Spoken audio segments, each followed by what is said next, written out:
Muy buenas noches, qué gusto para mí poderlos saludar. Soy José Luis Solórzano y este es su programa Walter Araujo, Toda la Verdad. Es un privilegio para mí estar con ustedes este lunes 3 de noviembre, iniciando pues ya la recta final del cierre del 2025. Esta noche vamos a hablar con una de las voces más autorizadas para hablar de criminalidad, para hablar de violencia en nuestro país y del comportamiento de la seguridad de acuerdo a la experticia, de acuerdo a la ciencia, como es la criminología. Me refiero al doctor Ricardo Sosa, a quien damos la más cordial bienvenida al programa Walter Araujo y Toda la Verdad. Muy buenas noches, doctor, qué gusto para mí saludarlo. Buenas noches, José Luis, gracias por la invitación. Quiero agradecerle al licenciado Walter Araujo por la invitación a este programa de Walter Araujo y Toda la Verdad. Felicitarle por la cobertura en las elecciones, en todo el proceso electoral en la República de Argentina. Ha sido un gran trabajo, una gran misión como observador internacional de elecciones y que por supuesto no solo es el nombre de él, es el nombre del país como un experto electoral que se codea con los grandes a nivel de las elecciones en todo el continente y su experticia pues ha sido puesta de manifiesto. Decir que recuerdo muy bien las proyecciones del licenciado Araujo en el sentido que Javier Milei se impondría en las elecciones de los comicios recién pasados y así fue, contrario a todas las encuestas de opinión, a los expertos electorales en América Latina, el licenciado Walter Araujo con un buen tino, acertando al centavo con cada uno de los puntos sobre la victoria de la bancada que representa al gobierno del presidente Milei. Así que felicitaciones, licenciado Araujo, y que siga pues cosechando más triunfos, más éxitos en todo el desempeño electoral en el continente y también en Europa, donde ha sido observador electoral, y que todo este proceso sea de gran formación y de gran aprendizaje en Sudamérica. Gracias, doctor Sosa. El licenciado Walter Araujo está volando para San Salvador. Ya estará en las próximas horas en tierra cuscatleca y se incorpora a la producción de Walter Araujo Toda la Verdad este miércoles 5 de noviembre del 2025. Ya tenemos los QR en pantalla para sus contribuciones, asimismo la cuenta de Strike Araujo64 y por supuesto los QR tanto en dólares como en Bitcoin para recibir su contribución que fortalece la cultura cívica desde esta plataforma. Doctor Sosa, me gustaría conocer pues a ya escasos 62 días que finalice este año, cuál es el estado de la seguridad de nuestro país. Se lo menciono porque la semana pasada se ha aprobado pues la prórroga número 44. Este día ha habido conferencia de prensa del Gabinete de Seguridad encabezada por el ministro de Justicia y Seguridad y director de la Policía Nacional Civil, Gustavo Villatoro, en compañía del jefe del Ministerio Público, Rodolfo Delgado, y el país está expectante sobre el trabajo de inteligencia que hace la Fiscalía, el trabajo de inteligencia que hace la Policía Nacional Civil y que hoy por hoy lleva alcanzando 1053 días sin homicidio. No, El Salvador ha finalizado el mes de octubre con el ritmo que se había proyectado en una clara disminución y descenso en sus indicadores de violencia homicida y de los delitos de alto impacto. Ahora nos encontramos a 3 horas 55 minutos para finalizar este lunes 3 de noviembre y por lo menos hasta antes de entrar al set no se registran homicidios intencionales durante el mes de noviembre. Por lo tanto, ya tenemos un buen espacio de margen desde el finales de octubre que no se ha registrado ningún homicidio intencional en nuestro país. Por lo tanto, estamos prácticamente a alrededor de 9 semanas para confirmar un paso más en el posicionamiento de la seguridad del país, confirmándose como el país con la menor tasa de violencia homicida en todo el continente americano. De eso no hay ninguna duda. así como también que habrá una nueva disminución en los delitos, en los estándares, en la tasa de violencia homicida. El Salvador va a derribar, va a demoler los registros del 2024 sin lugar a dudas. Y esto pues ya es para las personas que hablan de que el plan control territorial no es sostenible o que el reto es la sostenibilidad, pues yo no entiendo cuál sería el criterio para establecer que no tiene estabilidad cuando desde el 1 de junio del 2019 hasta el 2 de noviembre del 2025, la estrategia impulsada por el presidente Bukele se caracteriza porque sus datos son innegables, son irrefutables y cada año registra una clara tendencia a la baja. Y a pesar de que el año 2024 sus datos fueron bajos en comparación a ya los países que se ubican en los primeros lugares en los 5 continentes de violencia homicida, pues también hay que decirlo de que El Salvador fue el país con la menor tasa de violencia homicida en todo el continente durante el 2024 y se va a confirmar este 2025. Así que creo que son pasos muy certeros que indican un trabajo que yo lo marcaría por la estabilidad. Si usted me pregunta una palabra, creo que la estabilidad del señor presidente, la estabilidad del señor ministro de Seguridad Pública y Justicia, la estabilidad en el nombramiento del señor ministro de la Defensa Nacional, vicealmirante René Francis Merino Monroy, el trabajo y el aporte que desde el 2021 el señor fiscal general de la República, Rodolfo Antonio Delgado Montes, fue invitado a sumarse al gabinete de seguridad y él aceptó desarrollar este trabajo en estrecha coordinación y los resultados no se han hecho esperar para el país. Así que creo que la estabilidad, el nombramiento, después de 6 años y prácticamente 6 años y medio, la estabilidad en el nombramiento de los titulares es clave por parte del señor presidente para que puedan desarrollar los grandes lineamientos estratégicos que emanan de la presidencia. Interesante, la constancia, me llamó la atención. Vamos y comparto con el auditorio lo que fue la conferencia del Gabinete de Seguridad, donde el ministro de Justicia y Seguridad dijo textualmente lo siguiente: no vamos a expulsar a estos criminales, los vamos a someter a nuestro proceso penal. Ha dicho Gustavo Villatoro sobre la organización criminal de carterista, los pickpocket en El Salvador. Veamos. Nosotros, en el Gabinete de Seguridad, por la misma línea y valentía y firmeza del presidente Nayib Bukele, tenemos la empatía correcta. No tenemos empatía por criminales. Tenemos empatía por los salvadoreños que se levantan temprano, que tienen un oficio, que tienen un trabajo, que compran su teléfono, que compran sus cositas. Por ellos tenemos empatía. No tenemos empatía por los criminales. Esto incluso en países de primer mundo, el carterismo hasta lo aceptan, lo dan por aceptado, por unos conceptos erróneos también de que la criminalidad es producto de la pobreza, lo cual no es cierto. Y vamos a continuar como gobierno del presidente Nayib Bukele con la empatía correcta, la empatía hacia los buenos salvadoreños, hacia las madres, hacia los padres, hacia los tíos, abuelos, incluso jóvenes que están yendo a nuestras escuelas, a nuestros institutos a prepararse para el futuro. No estamos teniendo empatía por este tipo de rateros que se dedican a extraer bienes que nunca sudaron, que nunca trabajaron, que nunca devengaron.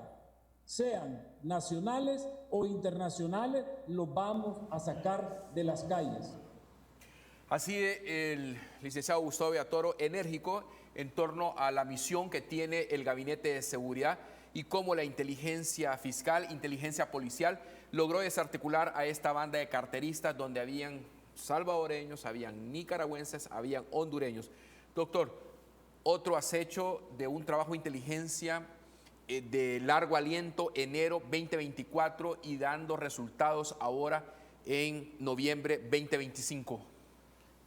Me llama mucho la atención esta operación en el sentido de que la Dirección General de Migración y Extranjería es parte de las responsabilidades y de las entidades que están bajo la coordinación del señor Ministro de Seguridad Pública y Justicia.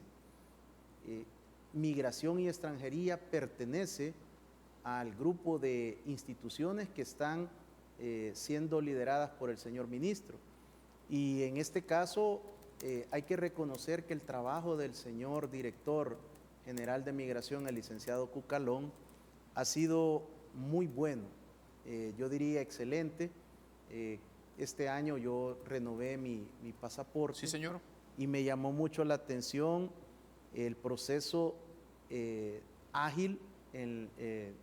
Yo fui al centro de gobierno, desde la atención, todos los pasos, con una certeza de los pasos, de los tiempos, de los plazos, y en cuestión de minutos, pero algo, le estoy hablando sin exagerar, creo que habrán sido 8 o 9 minutos, yo tenía la renovación del documento. Me llamó mucho la atención.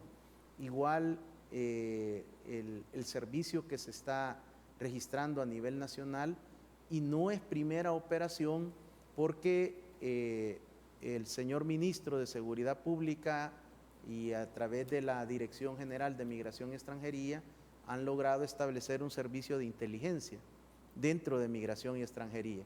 Y no es primer operativo que el licenciado Cucalón desarrolla de manera atinada para hacer llegar estas denuncias ante la Fiscalía General de la República, manteniendo el secretismo, la confidencialidad y el compartimentaje que este tipo de operaciones demanda. Y eso es lo que sucedió ahora. Hoy vimos la parte final, la presentación de los capturados, pero todo fue un proceso de inteligencia de la Dirección General de Migración y Extranjería. Someten a consideración de la Fiscalía General de la República. La Fiscalía coordina con las unidades especializadas de la Policía Nacional Civil y desarrollan todo el proceso de investigación hasta lograr la captura y la presentación este día de esta red. Creo que ha sido importante una vez más el trabajo coordinado y que demuestra el alto desempeño que logra el Ministerio de Seguridad Pública y Justicia con todas sus instituciones adscritas. Esto es importante para ayudar a la Fiscalía, para ayudar a la Policía Nacional Civil y también la participación de la Fuerza Armada, que siempre está como parte del Gabinete de Seguridad contribuyendo con todos sus recursos para poder llevar a feliz término este tipo de operaciones. Así que una vez más, extranjeros cometiendo delitos, cometiendo crímenes en El Salvador han sido desmantelados. Recordemos las últimas operaciones que ha desarrollado el Gabinete de Seguridad y la Fiscalía, como la operación Gota a Gota, como la operación esta de las extorsiones, el fraude financiero por medios electrónicos a través de las denominadas mulas financieras, y ahora una nueva operación de gran envergadura por los impactos. Al observar las declaraciones del señor Ministro de Seguridad Pública, se ve muy enérgico, se ve que está desarrollando una conferencia en la cual, desde mi punto de vista, es un portavoz de una política criminal del Estado salvadoreño. Y a mí me agrada, me llena de satisfacción cuando lo escucho, ser categórico y contundente, que estos extranjeros, tradicionalmente, José Luis, lo que se había hecho era subirlos a un avión y mandarlos a sus países de regreso. Expulsados. Expulsados. Y más tardaban en llegar a sus países que en regresar, porque el atractivo financiero era rentable. Ahora no. Esta política criminal, este gran hallazgo de política criminal establece, desde mi apreciación, según lo manifestado por el señor Ministro, que extranjero que venga a cometer delito, que venga a cometer crímenes acá, los va a pagar de acuerdo al sistema de justicia salvadoreño y que va a ponerse a trabajar dentro del sistema penitenciario a tratar de sufragar los costos, las pérdidas en las que ha hecho incurrir a la sociedad salvadoreña. Así que ha sido pues una muy buena conferencia de prensa. El señor director general de Migración y Extranjería desarrolló pues parte de la estrategia, el señor fiscal general todo el trabajo de investigación especializada, Claro. la coordinación con la Policía Nacional Civil, y el señor ministro me parece a mí que fue el encargado de llevar un mensaje político sobre El Salvador se respeta, en El Salvador ya no hay oportunidad para estos delitos de oportunidad. Quizás alguien podrá decir, es que yo no creo que estos sean carteristas, como los hemos conocido tradicionalmente.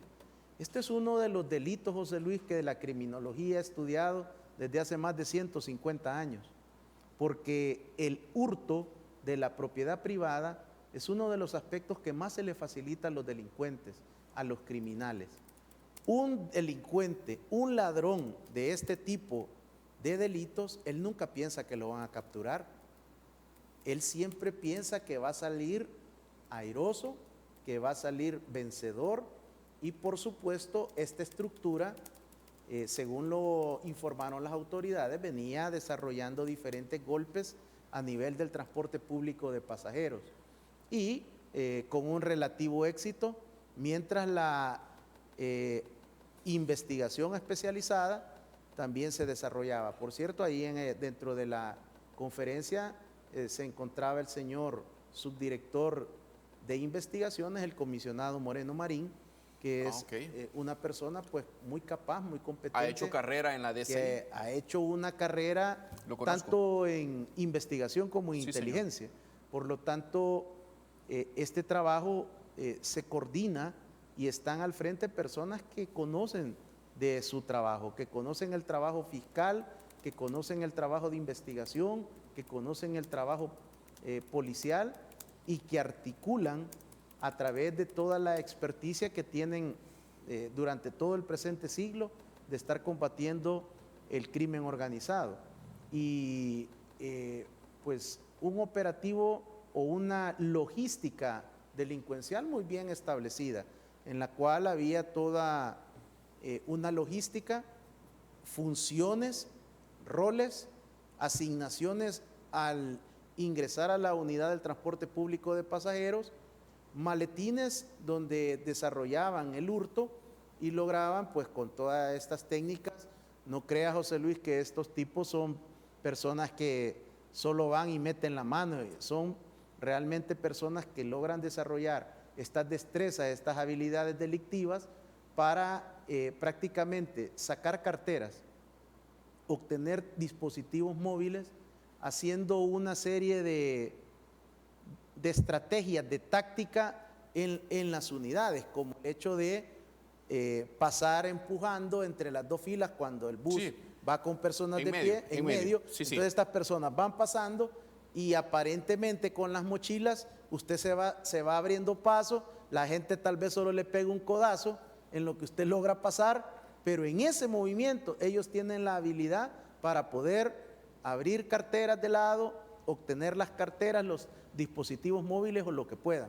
Además, hay un plan de vigilancia que les permite, si algo no llegara a salir de acuerdo al plan, tener un plan pues para poder activar pues sus armas de fuego o las armas cortopunzantes, que son las de preferencia.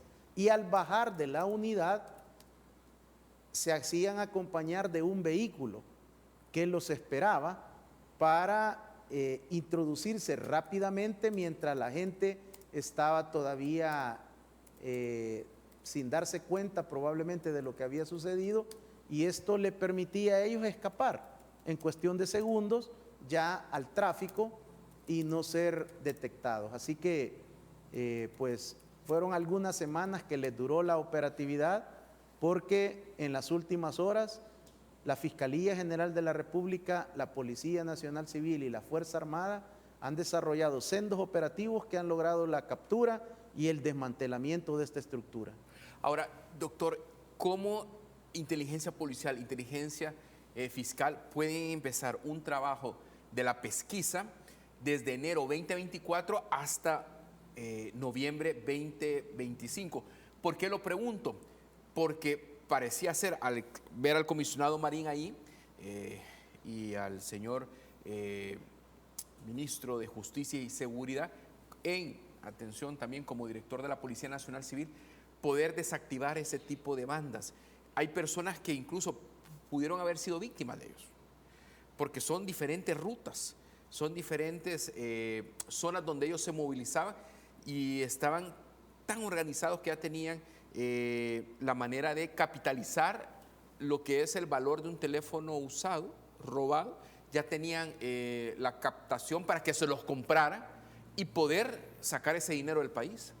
Sí, es que, digamos, es toda una estructura de delincuentes que reparten la asignación de las diferentes funciones dentro de la estructura. Además, tienen proveedores de servicios, como es la capacidad para desbloquear los dispositivos móviles, algo que para nuestro nivel puede ser algo difícil, pero ellos pues tienen la experticia, tienen los equipos, y esto es un reto, un desafío que las operadoras todavía no han querido atender, así como no quisieron ayudar al principio de la estrategia del Plan Control Territorial.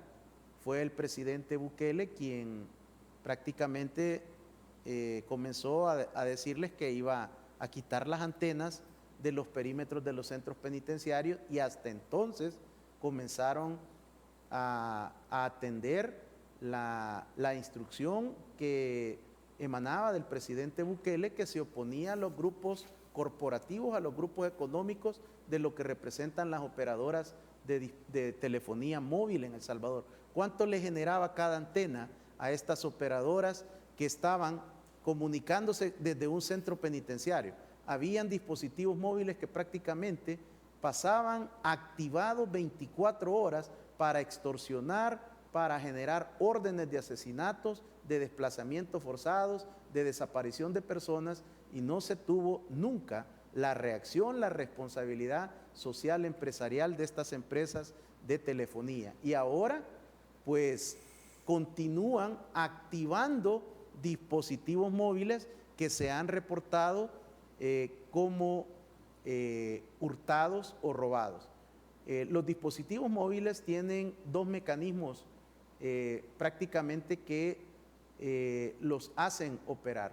Digamos que es el email, es un número que tiene la terminal, y tiene otro dispositivo interno que comunica también a esa terminal sin ninguna duda. No importa el chip, no importa la operadora, no importa si es doble SIM, ese aparato está comunicando a una antena, y esa antena desarrolla un triple movimiento dentro de la circunferencia, dentro de la configuración de las antenas de telefonía. Y eso genera dos numeraciones que indican la ubicación a cuál antena se está colocando, a cuál antena está comunicando esa terminal móvil. Y eso es una de las grandes deudas que existen. Si ellos respetaran y no permitieran la activación de estos dispositivos, automáticamente el hurto y el robo de dispositivos vendría abajo. Pero es algo que no está sucediendo, y que pues tendrá las autoridades que tomar acciones como es la CIGET, ¿verdad?, para que pueda esto realmente desincentivar a las estructuras delincuenciales, a las personas que andan comprando artículos robados o hurtados, que es un delito que se denomina receptación. El no poder demostrar la compra de una terminal móvil. Así que todo esto es parte de esta estructura que ha sido desmantelada, que ha sido presentada este mediodía en las instalaciones de la Subdirección de Investigaciones. Interesante, porque esto me permite consultarle con la prórroga número 44 del régimen de sección, si esa estrategia puede considerarse ya política pública estructural. El plan control territorial y el régimen de sección, ¿es una política pública estructural? Bueno, mire, José Luis, una política es una directriz que emana de la alta autoridad de los estados, de las naciones, como término denominado política. Una política son los grandes lineamientos estratégicos sobre el cual una nación decide sobre los principales campos de acción: la salud, la economía, la seguridad, la economía. Esas grandes líneas estratégicas se convierten en la política. ¿Y por qué es una política pública? Porque esa política debe de darse a conocer a la población. La población debe de tener certeza de cuál es la visión estratégica de esta nación para los próximos años. Una política pública usualmente debería de ser diseñada en términos generales para unos 20 años. Y dentro de esos 20 años, cada gobierno, cada órgano ejecutivo, en este caso en El Salvador, ahora que el periodo presidencial se amplió a 6 años, debemos de tener la certeza de en los próximos 6 años el órgano ejecutivo va a trabajar esos 6 años de lo que conforma estos posibles 20 años que yo estoy proponiendo, que es lo usual. Ahora, cuando hablamos de una política pública de seguridad, estamos conversando sobre aquellos grandes lineamientos estratégicos que van a marcar el rumbo de la seguridad pública y ciudadana de una nación. En el caso de la administración del señor presidente Bukele, su estrategia se denomina Plan Control Territorial, y esa fue lanzada el 20 de junio del año 2019, prácticamente 3 semanas después de llegar él a recibir el órgano ejecutivo en junio del 2019, lanza la estrategia, y durante todos estos años hemos conocido que la estrategia tiene 7 fases, de las cuales nosotros los ciudadanos conocemos 6. No ha sido revelada a nosotros los ciudadanos la fase número 7. Estamos en la fase 6, que es integración. Es una estrategia y es un plan presidencial. La fase 6, la integración que la dirige don Alejandro Guzmán, es un proyecto presidencial. Las becas universitarias forman parte de la fase 6 de la estrategia del Plan Control Territorial. Luego, a raíz pues de la masacre que ordenan las pandillas criminales el último fin de semana de marzo del 2022, el presidente Bukele invoca el régimen de excepción que está plasmado en la Constitución desde 1983. Correcto. Desde mi punto de vista, el régimen de excepción no puede ser considerado una política. Ese es mi planteamiento, esa es mi opinión. Perfecto. Porque eso está planteado en la Constitución. Es un artículo que dejaron los legisladores en 1983 para varios posibles escenarios. Uno de ellos es este que se genera en materia de seguridad pública y de seguridad nacional o de soberanía. Por lo tanto, yo lo defino que el régimen de excepción ha sido un complemento a la estrategia del presidente Bukele denominada Plan Control Territorial. No encuentro los elementos sobre los cuales se pueda establecer que el régimen de excepción, una medida que está plasmada en la Constitución, sea considerada una política de seguridad y tampoco una política criminal. Ese es mi criterio. Correcto. Y he tratado de fundamentárselo. Y es bien, y es con base a la Constitución de la República. Gracias por esa fiel sintonía. Recuerde compartir este contenido, dar sus likes y vamos a la pausa. Cuando volvamos, retomamos y escuchamos al presidente Nayib Bukele inaugurando 70 escuelas o entregando 70 escuelas en el plan 2 escuelas por día. Volvemos.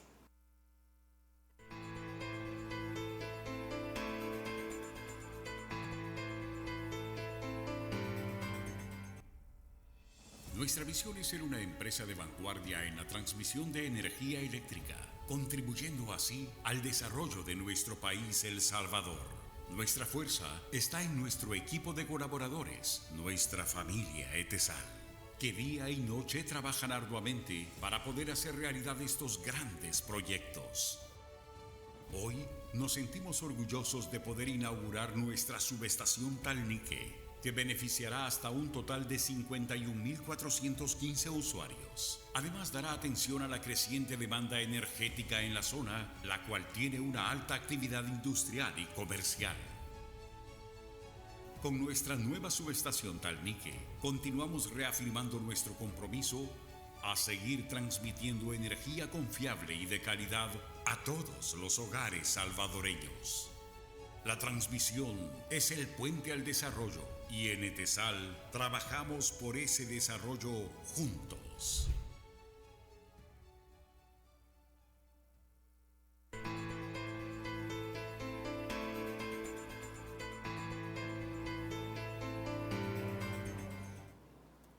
Gracias por estar con nosotros.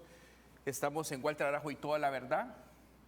Hoy nos visita el doctor Ricardo Sosa y hablamos de seguridad. Doctor, el día de ayer se presentó en la conmemoración de los santos difuntos, que es una tradición en toda Latinoamérica. En Ciudad de México, en Michoacán, asesinaron a un alcalde.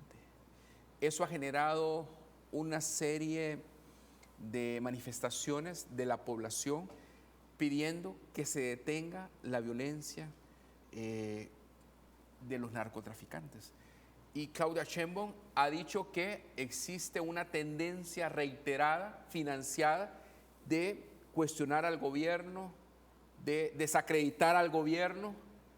Y aquí están los hechos. Veamos lo que pasa en México. Faltan minutos para que este alcalde, que abraza a su hijo en un festejo por el Día de Muertos, caiga asesinado. 7 balas, una de ellas mortal, y el asesino abatido. Carlos Manzo presidía el ayuntamiento de Uruapan, en Michoacán, un líder que hablaba claro de cárteles muy poderosos y denunciaba sin descanso al narco. Un alcalde sin miedo que patrullaba su municipio con chaleco antibalas y un sombrero por el que le reconocían sus vecinos. Ese sombrero ha presidido el cortejo. Aunque apagaron su voz, no apagarán esta lucha. Te lo juro que vamos a seguir este pueblo junto contigo, junto con nuestros hijos. Los malos ya no querían ser agredidos por el presidente. Es un reflejo de lo que vivimos cada día. Mi hijo también lo siente y estamos muy consternados. La indignación en el funeral ha alcanzado esta vez a la presidenta Claudia Sheinbaum.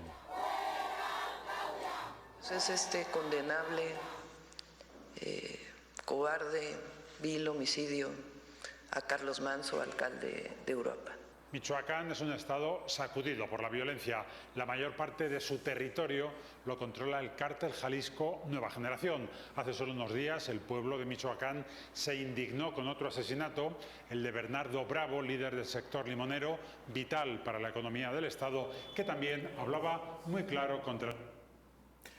Así lo que pasó en México ayer, hay manifestaciones en Michoacán, la policía antidisturbios se ha hecho presente, ha disparado bolas de goma, hay personas lesionadas, hay indignación de la población, está diciendo un basta ya a la violencia en México. Doctor Sosa, pareciera ser un espejo, pero los narcotraficantes han arrodillado al gobierno de México. Bueno, los Estados Unidos mexicanos salvadoreños viven la peor fase de su historia en la administración actual de la señora presidenta Sheinbaum. No hay duda, no es mi opinión, son los datos.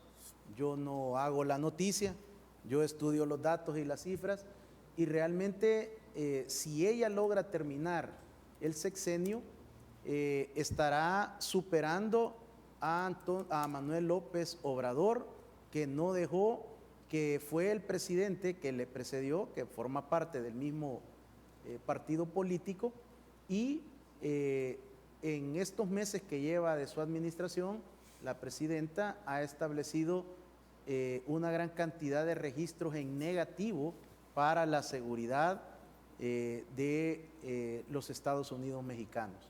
Y pues es lamentable este asesinato que se ha dado del señor alcalde, y que pues queda para desarrollar una serie de estudios, de análisis desde diferentes ópticas. En primer lugar, yo le puedo decir lo técnico del dispositivo de seguridad, completamente deficiente. Pareciera que fuera un alcalde que está en una ciudad pacífica, en un país que no tiene problemas de crimen organizado, de corrupción, de impunidad. Prácticamente el alcalde se mueve en medio de toda esa multitud sin una seguridad proactiva. Tampoco existe duda del abandono de la seguridad federal. El gobierno de la República de los Estados Unidos mexicanos no le proporcionó la escolta al señor alcalde, a pesar de que ya existían amenazas públicas directas al señor alcalde, y que también los servicios de inteligencia habían logrado determinar. Es lamentable porque el presunto asesino fue abatido en el momento, pero se observa en todo momento que va a una distancia relativamente corta, y cuando él toma la decisión de acercarse al señor alcalde, prácticamente no fue una seguridad que lo hace hacerse a la izquierda, sino que es el cordón humano de la gente que se abalanzaba para saludar a un alcalde tan querido y apreciado.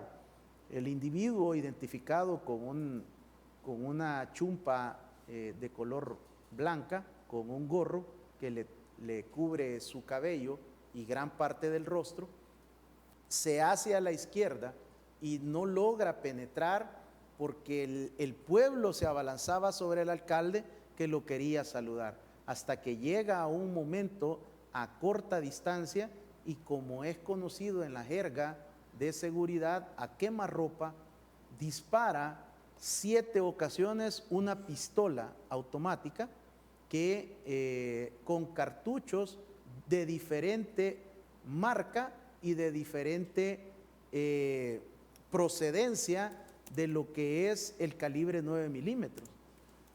Las vainillas quedan en la escena, y como son estos tipos, ¿verdad?, que prácticamente son sicarios, son asesinos a sueldo, de 7 impactos prácticamente solo 2 logró acertar con puntería, a pesar de la corta distancia.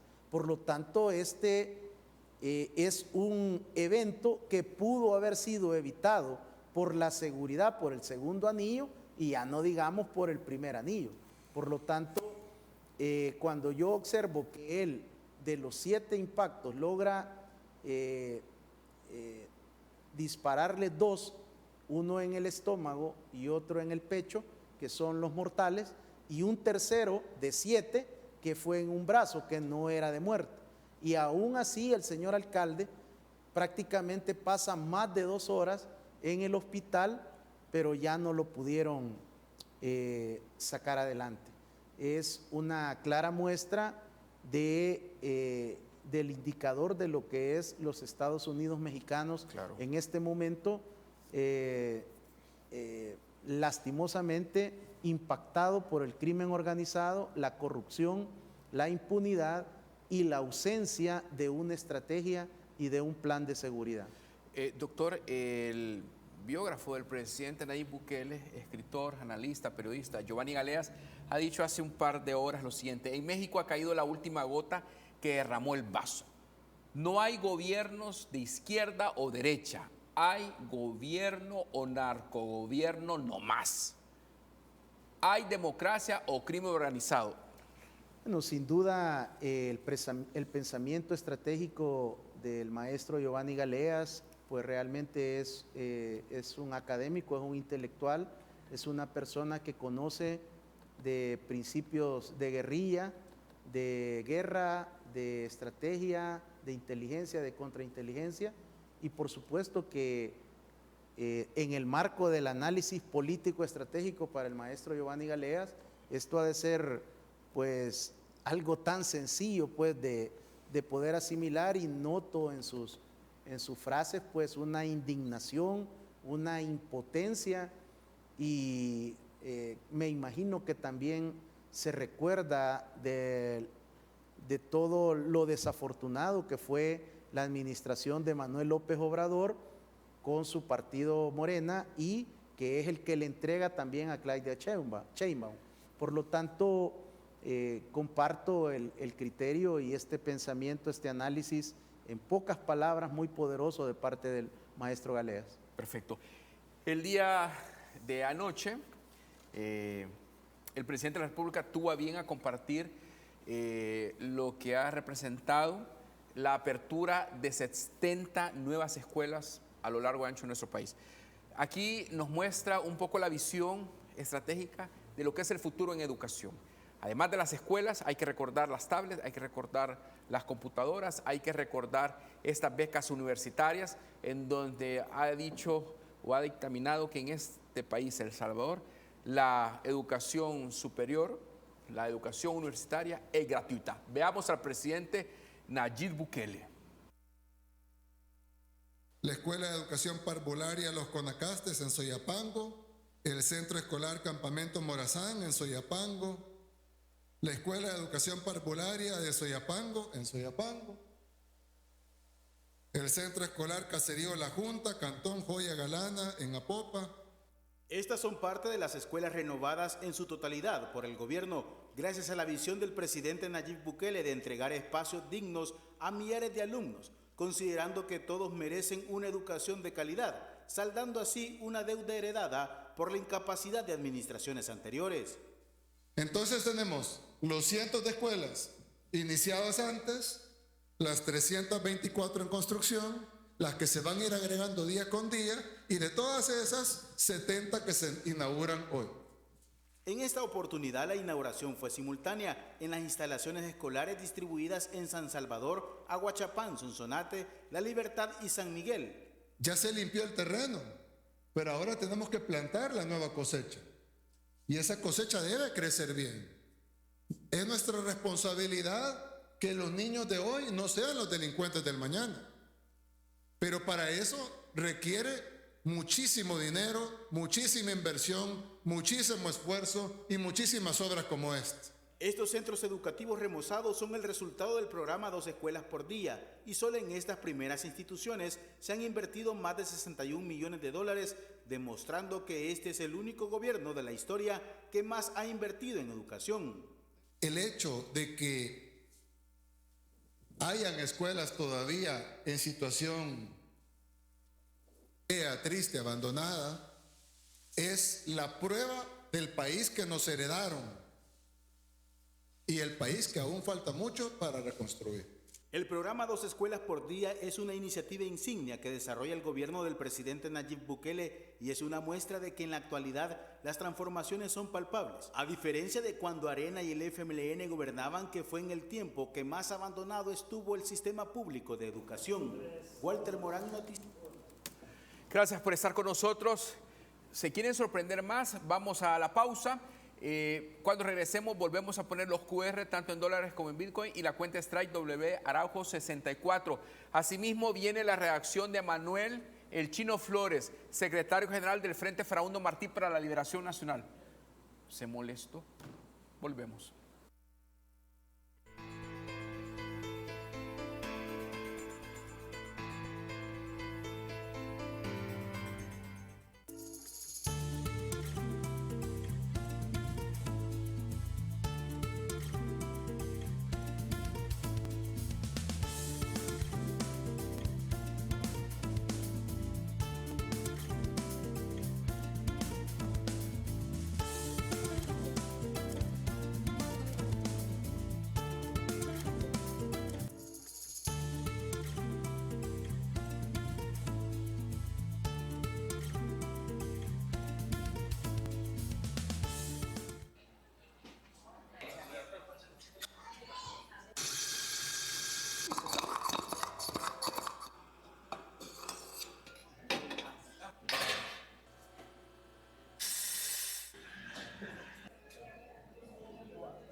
Esta noche converso con el doctor Ricardo Sosa, criminólogo del país. Hablamos del estado de la nación y particularmente la seguridad. Hemos visto cómo el presidente de la República daba un estado de cómo van las reconstrucciones de las escuelas. Está llegando la inversión a más de 300 millones de dólares y dice que van avanzando. Reconoce que hay críticas, pero estamos mejor como estábamos antes. Acá la reacción de Manuel El Chino Flores.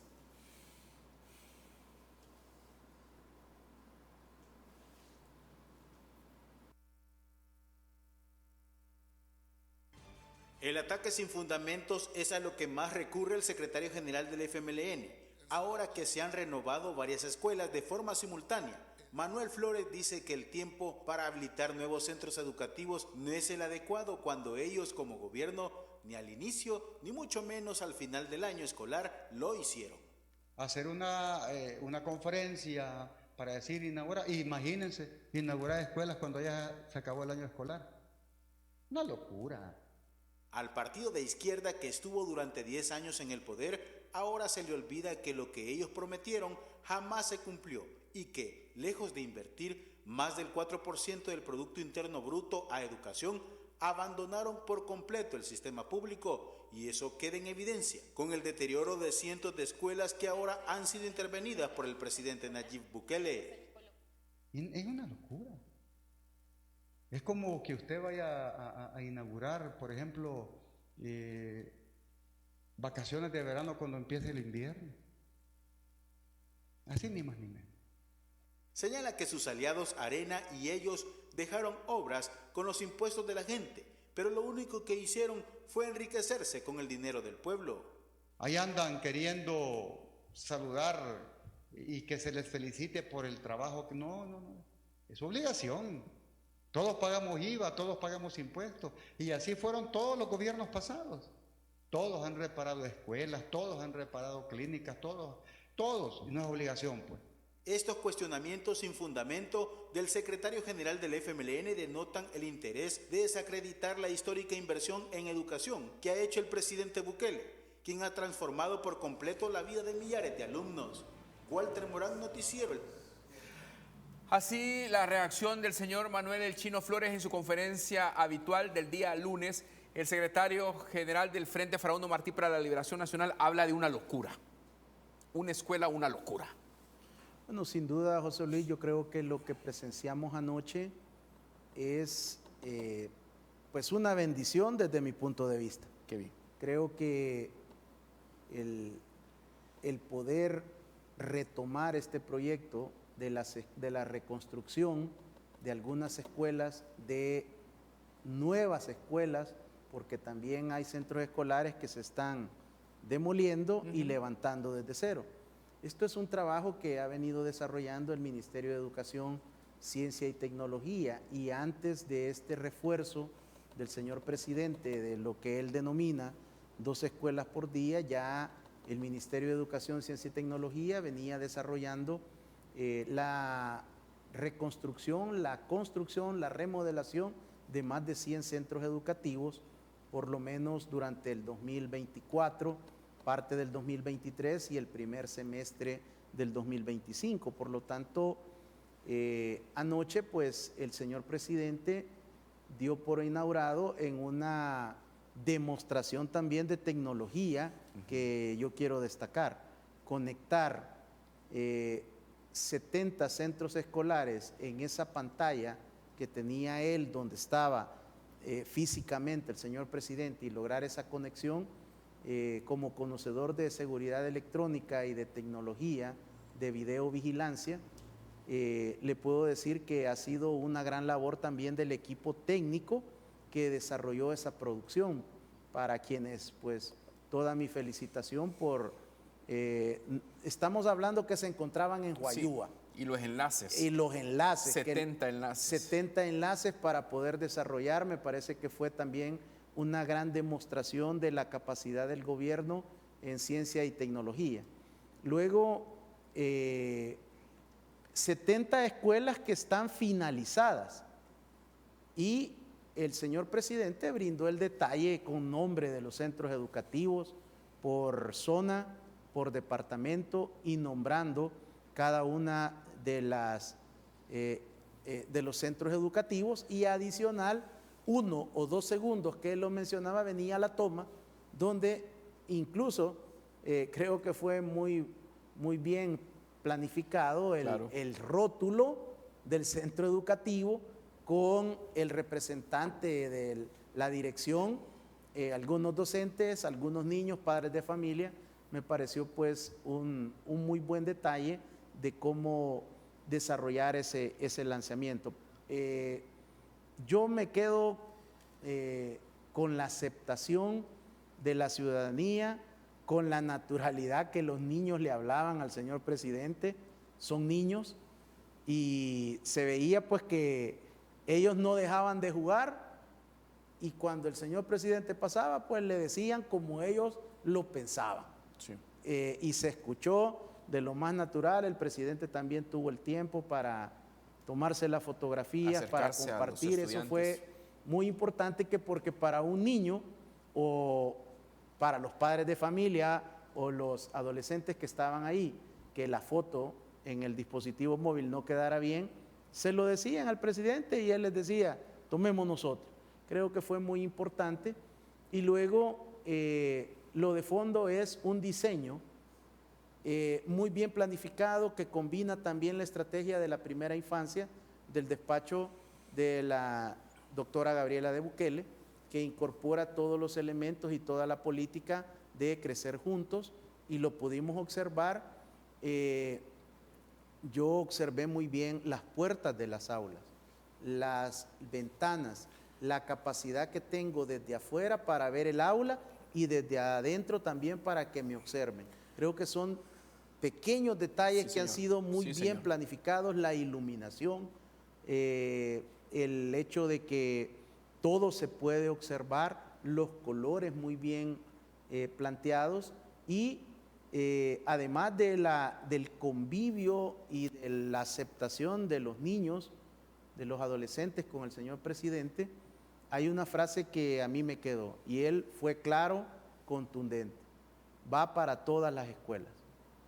Este es un proceso que no va a detenerse hasta llegar a los 5,000 edificaciones, y probablemente pues en este proceso que va a establecerse todo el próximo año, y considero que también el 2027, para poder lograr esta parte de la planeación estratégica dentro del Ministerio de Educación, Ciencia y Tecnología, que tiene que ver con las instalaciones. Vendrá todo lo que es la implementación y la continuidad de lo que es la reforma del modelo educativo, que ya está aprobado a través de una política con los pilares, con los ejes estratégicos, que es un documento que ya existe. Sí. Es un documento que yo he leído y que he estudiado. Por lo tanto, no es que falta esa política pública del sistema educativo, desde educación inicial y parvularia hasta llegar al tercer año de bachillerato. Ya existe. Y lo otro es todo el planteamiento que ya vendrá y que será anunciado sobre los maestros, porque considero que es otro pilar estratégico para poder transitar a ese modelo educativo que necesita el país. Y las gremiales de maestros mayoritariamente, pero yo aquí hago el reconocimiento principalmente a Andes, 21 de junio, públicamente su secretario general lo ha expresado ya en diferentes programas de televisión, que están a la espera que la señora ministra de Educación pues tenga el espacio para poder iniciar las reuniones en las cuales ellos ya tienen una serie de propuestas que van a llevarle a la señora ministra para que ella los pueda considerar dentro del planeamiento estratégico. Doctor, quiero agradecerle la posibilidad que tuvo de compartir esta noche con nosotros, en donde se reafirma un compromiso pues con educación de parte de la administración del presidente Nayib Bukele, la doctora Gabriela Rodríguez de Bukele. La estrategia del juego es lo que usted estaba ilustrando ahora con estos nuevos modelos de la escuela, y lo que me quedó a mí, que el presidente dijo: no hay que volver a cometer los errores del pasado. Por eso el tema educativo es crucial para inculcar el orden y el respeto.